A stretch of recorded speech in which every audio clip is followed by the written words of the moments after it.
Give it a pow pow. Give it a slap. Hi, my name is Monica from Liquid Culture, and today we are going to make a watermelon mint margarita. If that's not getting you drooling right now, I don't know what will. Like I always mention, prepare your glassware before you start making the cocktail, because there's nothing worse than leaving your cocktail, shaken, perfect, diluting while you fumble around to get your glassware ready. So the thing with this is obviously you want to do the signature salt rim. So the thing that I recommend when it comes to a salt rim is don't put it around the whole thing, especially if this is not really your jam.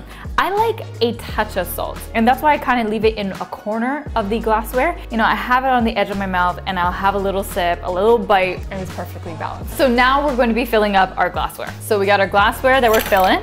All right, so our glassware is full, and what we're gonna do is we're going to start prepping all the stuff in our shaker, because you are gonna need a shaker for this cocktail. I am a huge advocate for people to use a mason jar if you don't have a shaker at home, or you're just diving into, mixology and you're not sure if you're gonna dive fully into it. A mason jar definitely works wonders, is my main point. What we're gonna do, we're gonna add about 4 slices of watermelon. It's gonna be about a 1/4 cup, I would say. Now I'm gonna muddle this to extract as much of the juices as possible. Now I'm not muddling my mint. The reason I say that, like when you muddle it too aggressively, it actually will give you more of those bitter notes. I know that's being really, really extra, but I'm telling you, it really does make a huge difference. So what I recommend in this essence, have about a sprig in your hand and give it a slap.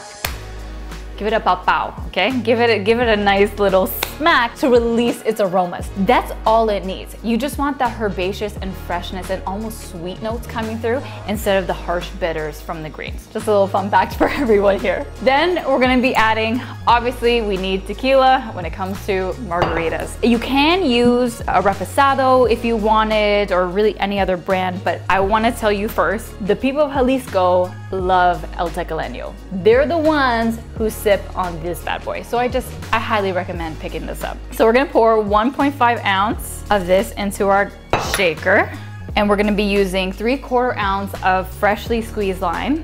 Don't be buying that plastic green thing from the supermarket. It is not the same thing, I promise you that. And then we're gonna be adding some agave nectar. Agave, you could technically use simple syrup, which would be just a sugar and water ratio.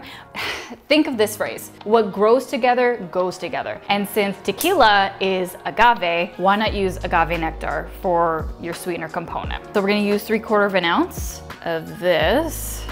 Let that drain through.